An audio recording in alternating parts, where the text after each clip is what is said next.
One of the most important roles of any leadership team is to align the entire organization around a small number of priorities that move you forward towards reaching that vision you have for the organization.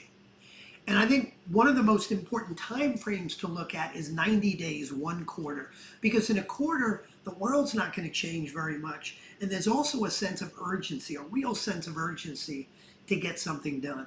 And I call those quarterly priorities rocks. So what I want to share with you is a set of do's and don'ts for creating rocks within your organization in the most effective way. The first rock rule is that any rock you create needs to result in significant improvement to the business. It's not a standard part of your operating procedure. It's not within the whirlwind of the day-to-day working in the business.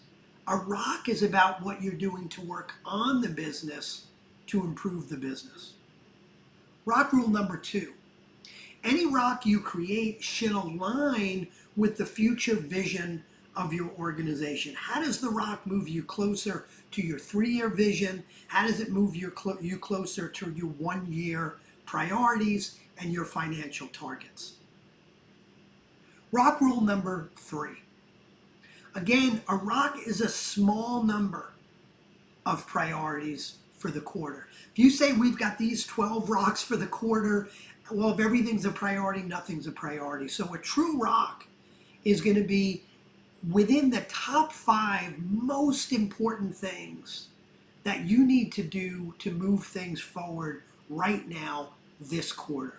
I prefer my clients to have 1, 2, maybe 3 rocks, certainly no more than 5. Fourth rock rule. For each rock, there needs to be clear accountability. And when I say accountability, I don't mean responsibility. Responsibility is who's rolling up their sleeves to help complete that rock. That might be one person, it might be 500 people. When I say accountability, I mean who is the one and only one person who owns creating the plan, the strategy, who really owns, who's accountable for making sure that rock is completed and we're getting value from that rock. Rock rule number 5. A rock should be within your control. A rock that relies on the government doing X or the economy doing Y or some change in regulations, that's not a great rock. A rock should be something that is, for the most part, within your control. Now, you may say nothing is totally within our control, and I agree with that, but a majority, that the probability of getting this done should be, for the most part, within your control. Rock rule number 6. A rock shouldn't be something that can get done in a week or 2. Remember, a rock is a 90-day priority. So a rock should take the better part of a quarter to get done. Now, every project doesn't magically end at the end of the quarter, so a rock could be something that takes the better part of a quarter to complete. Could also be something that is one part of some initiative, some project that may take 6, 9, 12 months to complete. Rock rule number 7. There needs to be a clear finish line for the rock. Whenever one of my clients defines a rock for the quarter, they kind of get sick of me saying, what does the finish line look like? So you need a clear, measurable finish line where you can color code it, green for success, yellow for we're not succeeding yet, we're behind, but we may be able to get back on track, but we're in danger, and red for failure. So what is that clear, measurable finish line for the rock? That means having a rock like we're going to improve communication. It's not a great rock because there's no clear finish line. Rock rule number 8.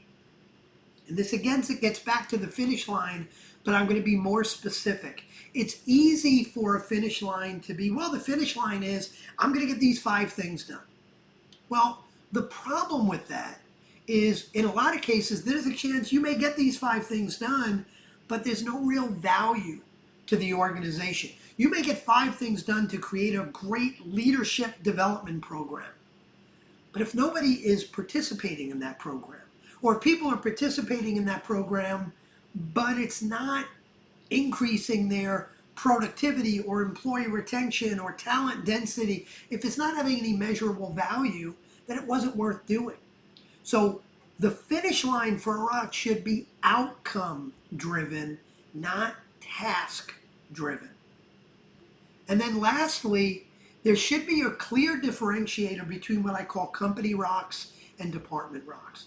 One of the 1, 2, 3 most important things for the company, those are company rocks. But I stress on the leadership teams I work with that just because you don't own a company rock doesn't mean you don't have something you need to move forward on to improve the business that quarter.